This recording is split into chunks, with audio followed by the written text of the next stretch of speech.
Ngayong araw na 'to ay God whispers to Moises. Amen.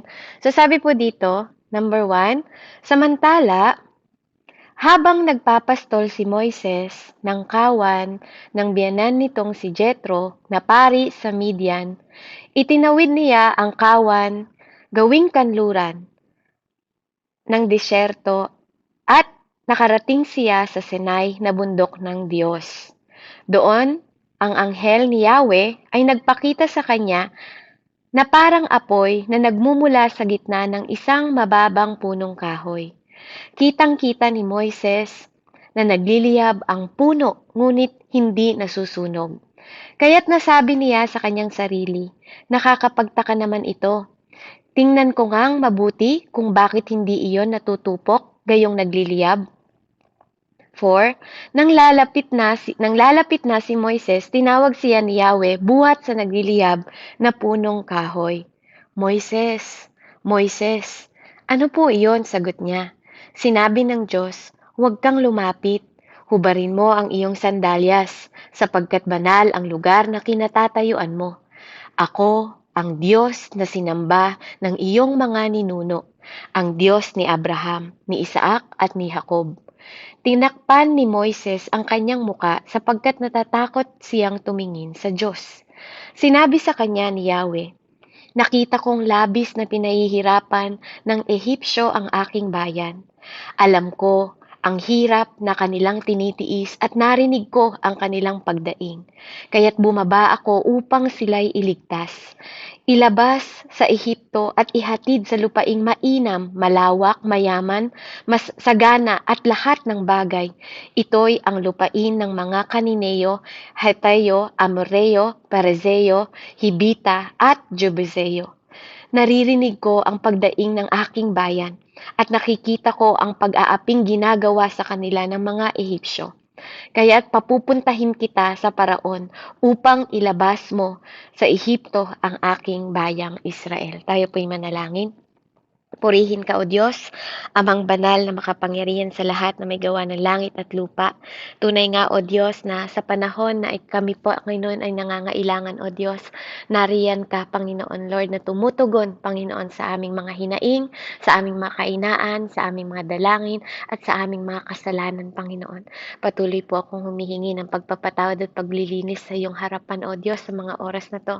Bagamat biglaan po ang pagmemensahe, Ama, nananampalataya po ako na ang wisdom, knowledge, and understanding ay nagmumula sa iyo, O Diyos. Pagkalooban mo po ako ng kaunawaan, Panginoon, kung paano ko maidideliver ang iyong banal na salita, Panginoon, ayon sa iyong kalooban, katwiran, kapangyarihan, Panginoon Lord. Tunay nga, O Diyos, na ikaw ang nagsulat, Panginoon, ng iyong banal na salita at ikaw din na magpapahayag, Panginoon, ng iyong kapahayagan, Panginoon. Turuan mo po ako, tulungan mo kami na buksan ang aming mga puso, na makita, Panginoon, ang kapangyarihan ng iyong banal na salita sa panahon, Panginoon, na kami, O Diyos, ay nasa kahirapan, Panginoon, pagsubok, Panginoon, Lord, hallelujah, at mga pagluha, Ama, in the mighty name of Jesus. Ito pong aking dalangin, O Diyos, ikaw po ang maitaas sa aking buhay, ibaba mo lang ako, ikaw ang maging spotlight, Panginoon, at hindi po ako, O Diyos. Purihin at takilayan ang iyong pangalan, Panginoon, patuloy kang malwalhati, O Diyos, patuloy mong kalugdan ang iyong lingkod, Ama, sa pangalan ni Jesus, naaniyahan ko pong banal na Espiritu na maglagay ng banal na langis sa aking mga bibig, Panginoon, upang maipahayag ko, Panginoon, yung banal na salita, O Diyos, sa pangalan ng aking Diyos na buhay na pinapanampalatayaan, Ama.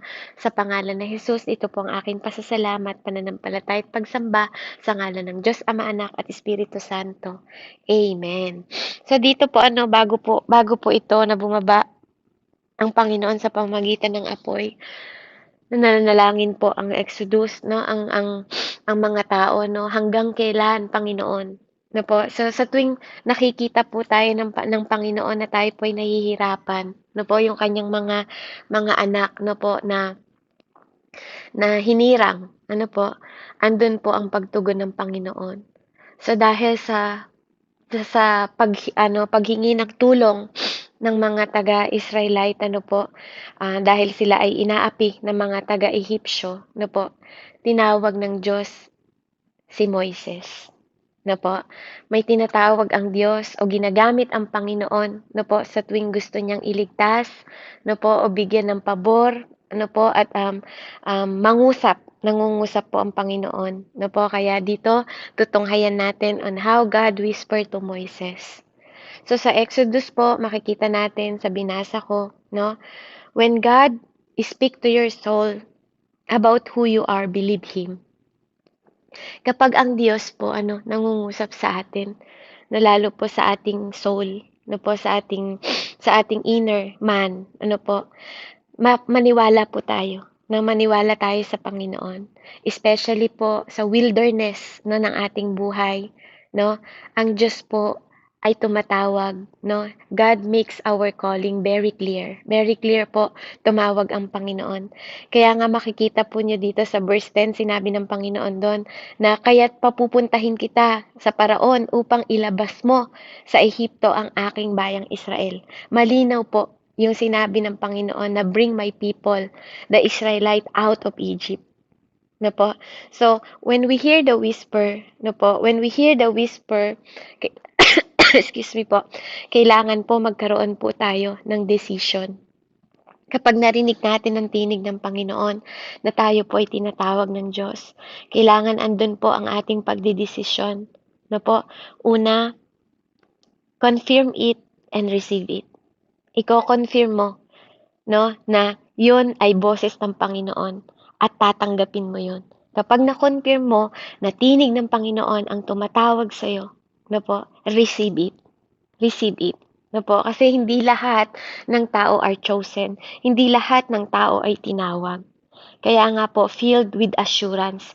Kailangan ikaw, na dahil tayo mananampalataya na po dito, kailangan punong-puno ka ng kasiguraduhan na alam mo na ang tinig na yon ay kaya mong i-confirm, no? Na ang Panginoon ang tumatawag sa'yo. Pangalawa, pag narinig mo ang tinig ng Panginoon, no po, wag kang magda-doubt, no po, wag kang magda-doubt at wag mo tong i-reject. Na po, wag kang mafe-filled with anxiety na baka hindi ang Panginoon 'to, 'di ba? Na baka hindi ang Diyos ang tumatawag sa akin, no? Na ng yung puso mo may doubt ka na hindi ka sigurado dahil sa dami mo ng iniisip, sa dami mong naririnig, no po, pati ang anxiety, 'di ba minsan sa mind ng tao kapag may problema, imbis po na marinig natin ang tinig at pangako ng Panginoon, mas napupuno tayo ng mga problema kaysa sa pangako ng Diyos, no? Kung tutuusin, marami kung 8,000 na pangako ng Panginoon sa Bible meron po, pero minsan natatalo 'yon ng isa at dalawa mong problema. Kaya hindi mo naririnig ang tinig ng Panginoon. Amen? So, pag naririnig daw natin ng Panginoon, kailangan po hindi tayo nagda-doubt at may kasiguraduhan tayo. Katulad po dito sa Exodus 4, no po? Tunghayin natin sa Exodus 4 kung paano sila. Sabi niya sa Exodus 4:10, sabi po dito, sinabi ni Moises kay Yahweh, Panginoon, sa mulat mula pa'y hindi po ako mahusay magsalita. Bagamat nangusap ka sa akin, hanggang ngayon pautal-utal pa rin akong kung magsalita. No po? Kaya yung andun yung ano niya, yung imbes na tanggapin ni Moises, 'di ba, ng grateful yung biyaya ng Diyos na siya ay tinawag, yung reply niya, no, parang hindi sigurado. No, pero tulad ng sinabi nga, sabi ni Yahweh sa kanya sa verse 11, sinabi ni Yahweh, sino ba ang gumawa ng bibig mo? Sino nga ang may kapangyarihan para maging bingi o pipi ang isang tao? At sino rin ba ang nagbibigay ng paningin at nag-aalis nito? Hindi ba't ako si Yahweh? Kaya't nga, sabi niya sa 12, kaya nga lumakad ka at tutulungan kita sa pagsasalita at ituturo ko sa iyo ang sasabihin. No, minsan, kapag wala tayong ganun kasiguraduhan sa ating mga sarili dahil nagtitiwala lang tayo sa ating sarili, no? Even naririnig natin ng Panginoon, minsan po, totoo yon, natatakot tayo. No, nagkakaroon tayo ng anxiety, katulad nga dati, 'di ba, yung magdadasal ka lang, kinakabahan ka, 'di ba? Tapos yung magpe-presider ka, kinakabahan ka, 'di ba? Ganun tayo nung una, no po. ganun din si Moises nung unang calling sa kanya ng Panginoon. No po, ang dami niyang doubt, no po, ang dami niyang anxiety, parang bigla na siyang nanginig, bigla na siyang natakot, 'di ba? Kasi tinawag siya ng Panginoon.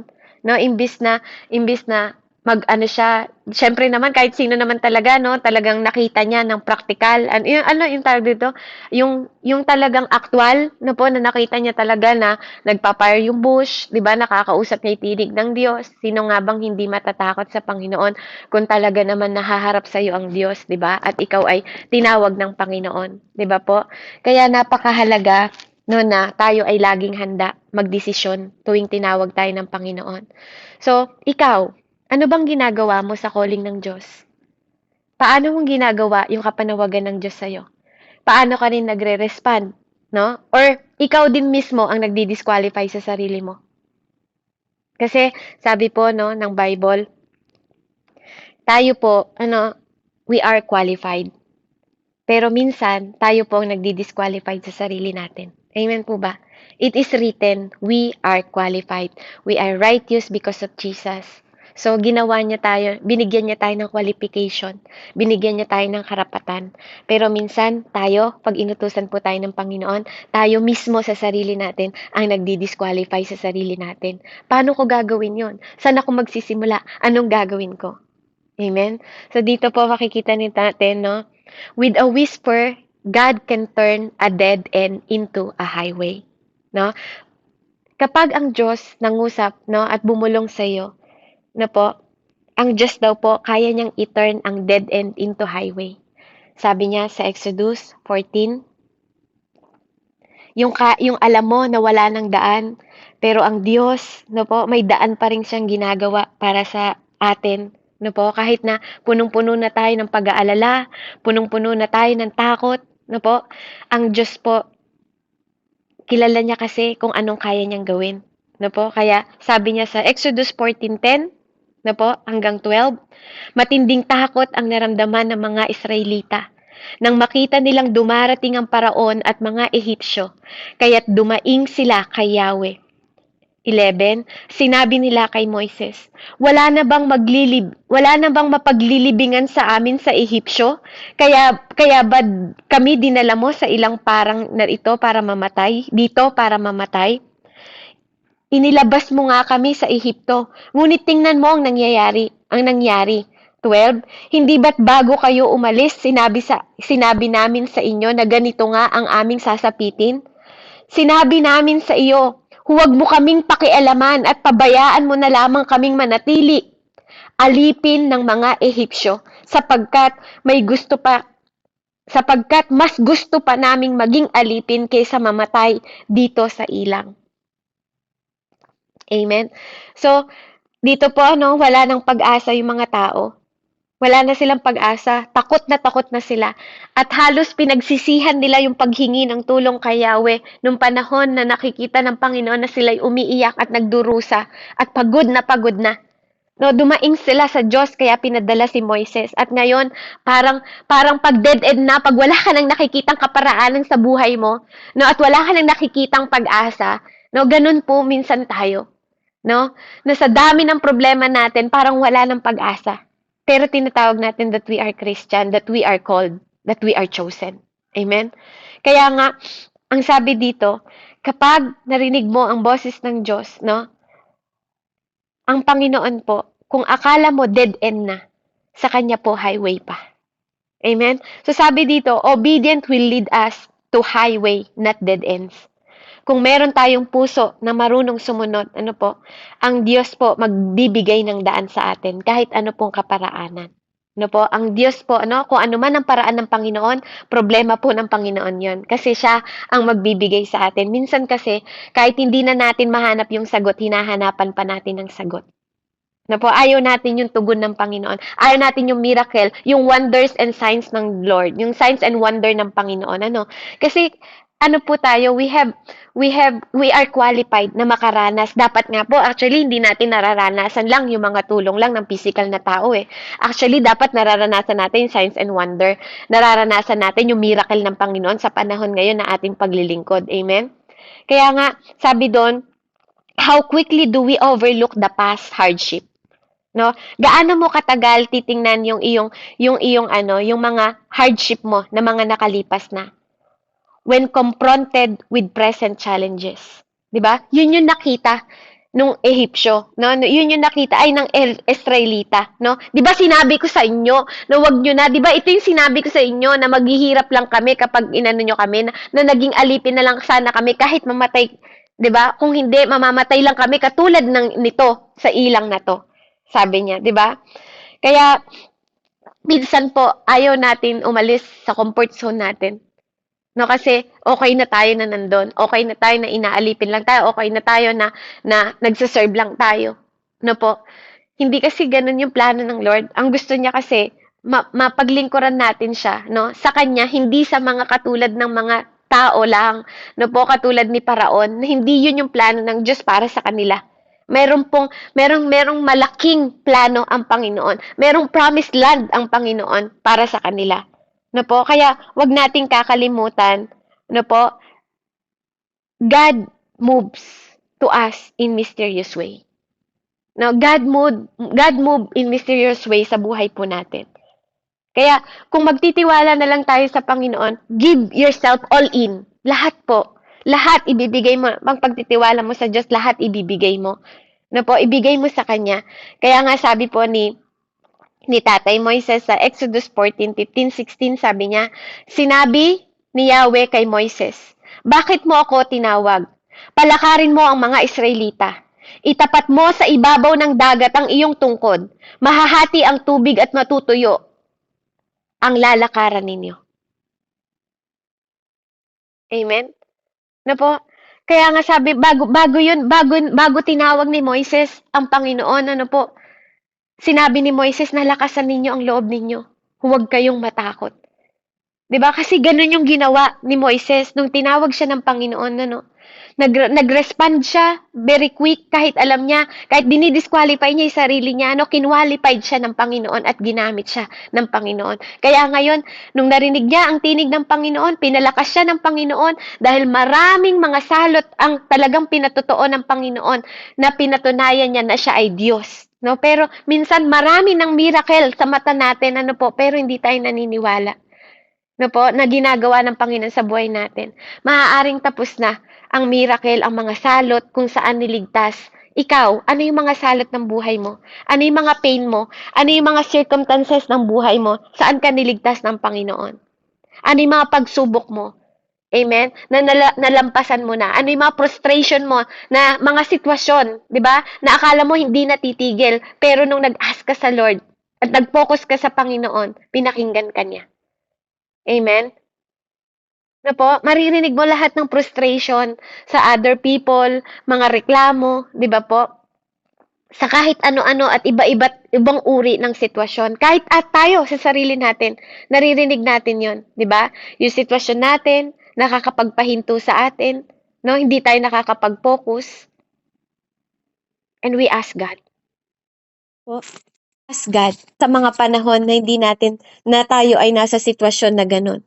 Pero purihin po ang Panginoon.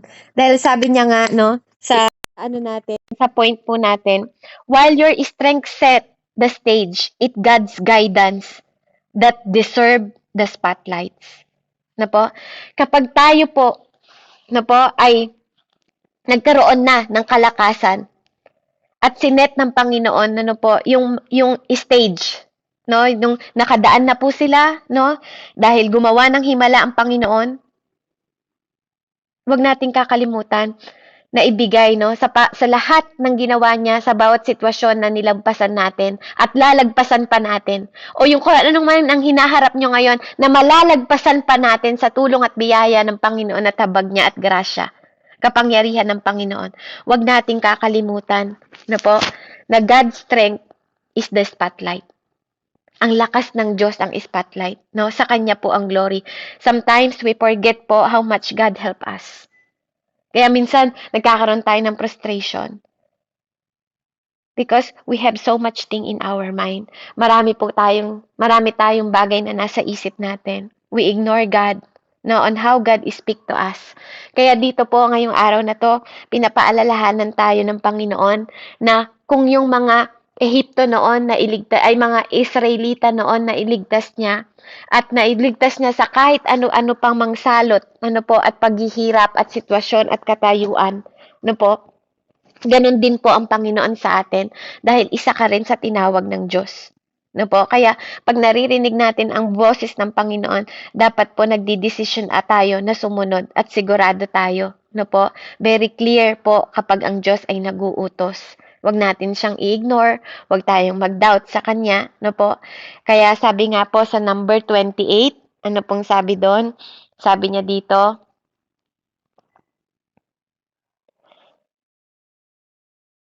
number 20, yan, verse 8, sabi niya, oops.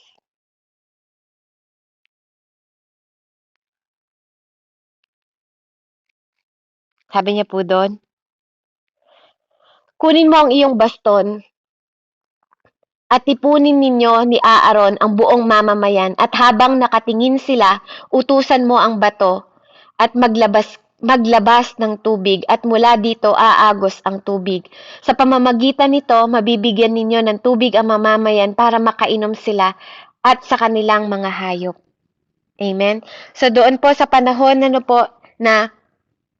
sila ay nanghihina, andun pa rin po ang Panginoon, na nagbibigay, ng mga pangangailangan nila. No? Moises make his strength, sabi niya po dito, Moises make his strength the spotlight. No po? Si Moises ang ginamit ng Panginoon, para maging spotlight sa mga tao. No po? At ikaw din, alam niyo ba na meron pong verse sa Psalm na ikaw ang kandila, sa Matthew din ikaw ang ilaw at asin ng mundong ito. No po? Kaya sabi niya dito sa number 27 hanggang 11, asan na ba ako? 9.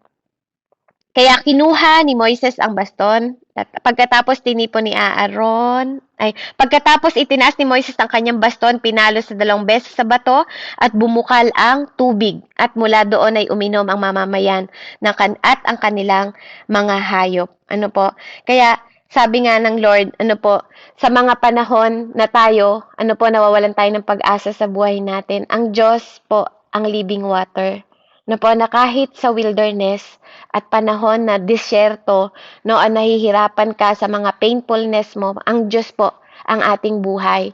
Siya po ang tubig ng buhay, na nagbibigay sa atin ng pag-asa, kahit na panahon po ng tagtuyot, may tubig para sa atin. Yun yung tubig ng buhay na Diyos po mismo ang nagkakaloob sa bawat isa sa atin. Kaya napakahalaga po that we listen to God's instruction. Kasi po ito yung reason why Moises never stepped to the promise. Kasi inampas niya nga po, sabi ng Panginoon, 'di ba? Mag-speak lang po siya doon sa bato. Kaya minsan, kapag tayo po may katigasan din po tayo ng ulo, hindi ba? Minsan baka sa isang pagkakamali lang natin at isang utos ng Panginoon, yun ang isang bagay na hindi makapagparating sa atin sa promised land. Kaya napakahalaga na maririnig po natin ng malinaw po ang utos ng Panginoon sa atin. Kasi alam niyo po, napakahalaga ng bawat salita ng Panginoon. Sa mga panahon na tahimik ka, sa mga panahon na kinakausap mo siya, sa mga panahon na naghahanap ka ng kasagutan, God is whispering to you. Kaya dapat po nandun yung obey precisely. Kailangan andun po talaga yung ating pagsunod ng mabuti sa Panginoon. Trust over self-reliance. Pangatlo po, ang application na dapat magtitiwala po tayo hindi lang sa sarili natin, kundi sa Panginoon, ng buong puso natin sa Kanya. All, lahat, ibibigay natin. Kasi, yung representation po natin matters. Kung paano natin ginagawa, kung paano tayo nagre-respond sa utos ng Panginoon, it is matters po. At lagi nating tatandaan sa lahat ng pagsubok natin na mapagtatagumpayan, dahil alam ko bawat isa sa atin ngayon may mga pagsubok pa rin po. Huwag nating kakalimutan, give all the glory to God and praise Him when He has done. No po, kasi hindi lang 'to natin nagawa ng sarili natin. Kaya nga 'wag nating kakalimutan na ang spotlight po sa Panginoon, hindi sa atin. Kaya itong kwento po ni Tatay Moises kung paano siyang una tinawag ng Panginoon, na paano niyang narinig ang boses ng Diyos, na po, even in wilderness na nakita ng Panginoon na naghihirap ang mga tao, at minsan nakikita ng Diyos ang bawat luha mo na naghihinaing din po tayo, no po, tumatawag tayo kasi yung sitwasyon at kalagayan natin, at ang Diyos ay nagmamalasakit po sa kanyang mga minamahal, no po, tayo mga anak ng Panginoon, no po, tayo minamahal niya. Kaya nga po, sa tuwing maririnig natin po, no, lagi tayo dapat handang magdesisyon na sumunod sa Panginoon at ibibigay po natin ang lahat, no po. Wag nating Wag nating iisipin na ipapahamak tayo ng Panginoon dahil God is moving in mysterious way. Sabi nga po, at ang Diyos ang magbibigay ng kalakasan sa atin sa mga panahon na tayo po ay mahina. Ang Diyos ang magbibigay po sa panahon na tayo po ay nangangailangan ng buhay, no po, lakas, no po, at kakayahan, no po, even kahit iniisip mo na wala ng way. Natalo na ako, talunan na ako, dead end na to, hindi po. Ang Diyos po will make a highway para sa atin. May kaparaanan po ang Diyos na higit sa kaparaanan natin, at may pag-iisip po ang Panginoon na higit po sa pag-iisip natin. Kaya nga, when God calls you, no po, at pag ang Diyos po ay nag-whisper sa ating mga tenga, no po, dapat marinig po natin ang calling ng Panginoon.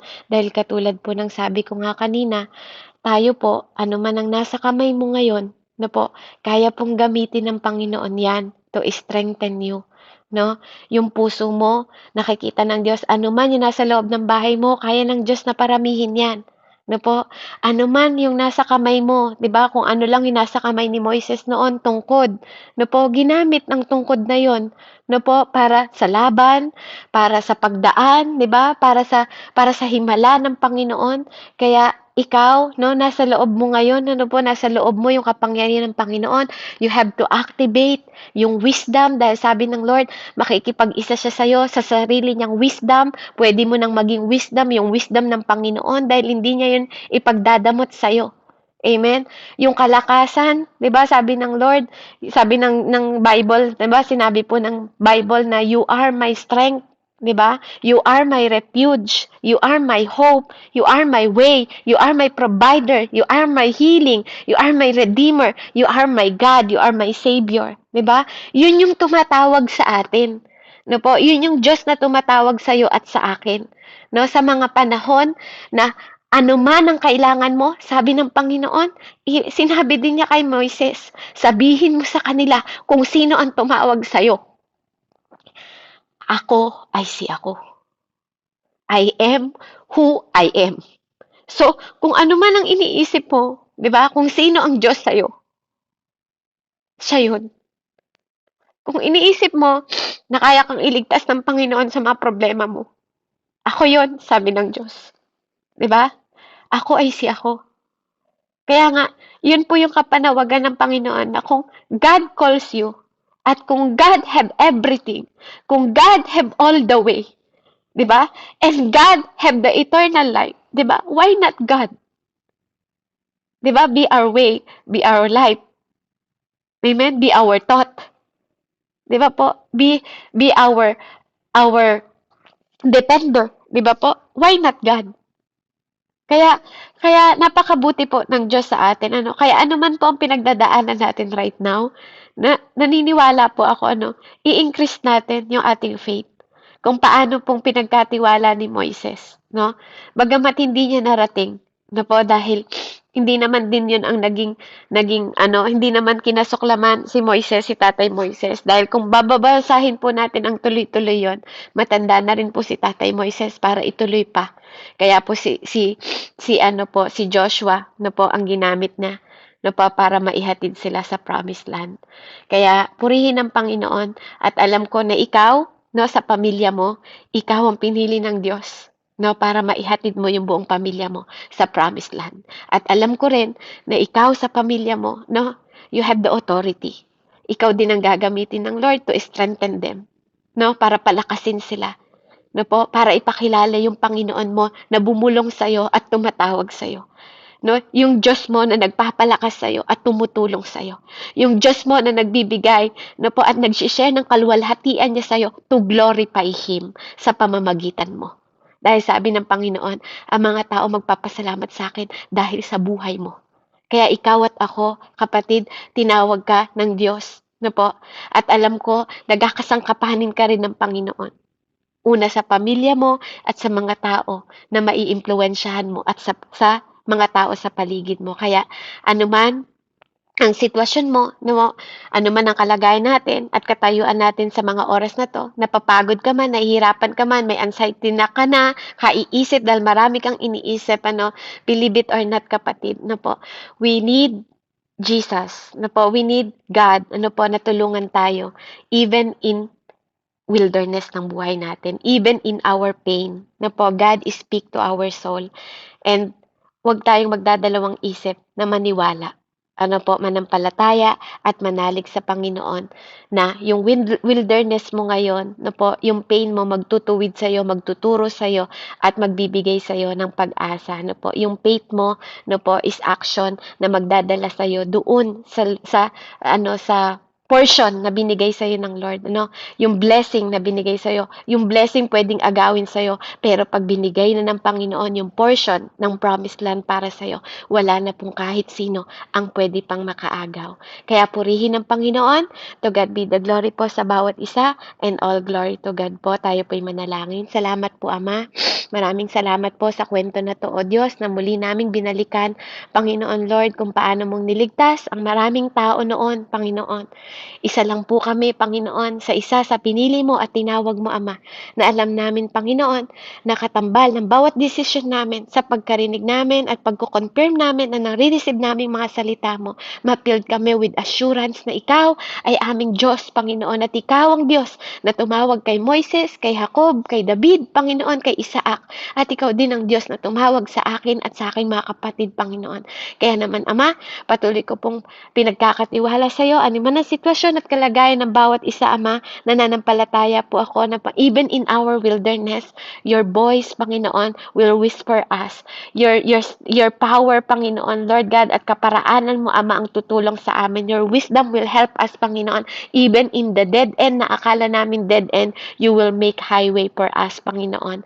Through your glory, Panginoon, Lord God, and grace, Panginoon. Lord, nananampalataya po kami, Panginoon, that your power, Panginoon, Lord God, ang magmamanifest sa bawat isa sa amin, Panginoon, at ilalagay namin lagi sa puso namin that you are who you are, Panginoon. At yun ang pinakilala mo sa amin, Panginoon. You are our God, our Lord and Savior, our Redeemer, Panginoon, the King of Kings and Lords of Lords. Purihin ka, Ama, sa iyo lamang ang lahat ng papuri, pasasalamat, pagluwalhati, Panginoon, sa pangalan ng iyong anak na si Jesus, sa ngalan ng Diyos Ama, Anak at Espiritu Santo.